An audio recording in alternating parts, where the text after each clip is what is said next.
just a couple of anecdotal things. Cody will like be sitting up and he'll kind of flop over to the side, like you can see. And there are times like this is no big deal, but he can just trap his arm and it could be completely under his body. And so I always just kind of check on like, okay, where's your arm, buddy? Because, you know, that can be problematic. And he would not, you know, he would not pull a comforter on himself if he was freezing. He wouldn't take a comforter off if he was hot. He's just cognitively wouldn't think to do it, wouldn't know to do it. Just like he would lay on top of his arm, even if it hurt, even if it was turning blue, and he'd lay on top of a toy that was under him, and he just does not have the cognition to be able to manage those things, so we manage them for him. Another thing is masking.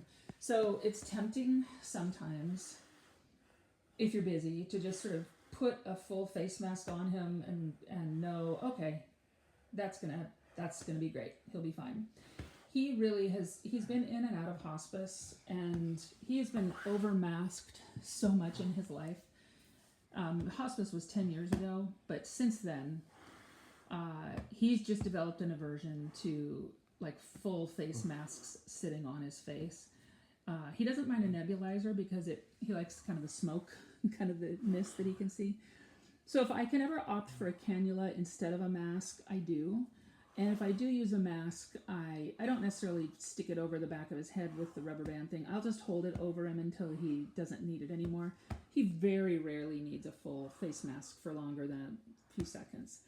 So if you can avoid over masking him, or just if you could use a cannula at a higher rate for a short time or a longer time, that's preferable.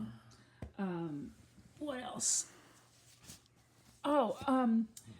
When he does have seizures, or when he sort of flops over like you saw him do, you know, his bed is padded, but I just always make sure that there's sort of things along the edges that protect his head from hitting the rail, or his feet. If he had a seizure and went stiff, I always think about, okay, well, if he had a seizure right now and his whole body's stiffened, are there wipes at the end of the bed? Is there a toy near his head that he'll clunk his head on?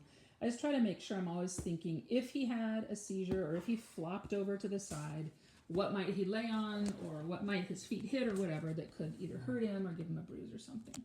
Just a few little things about Cody Donald.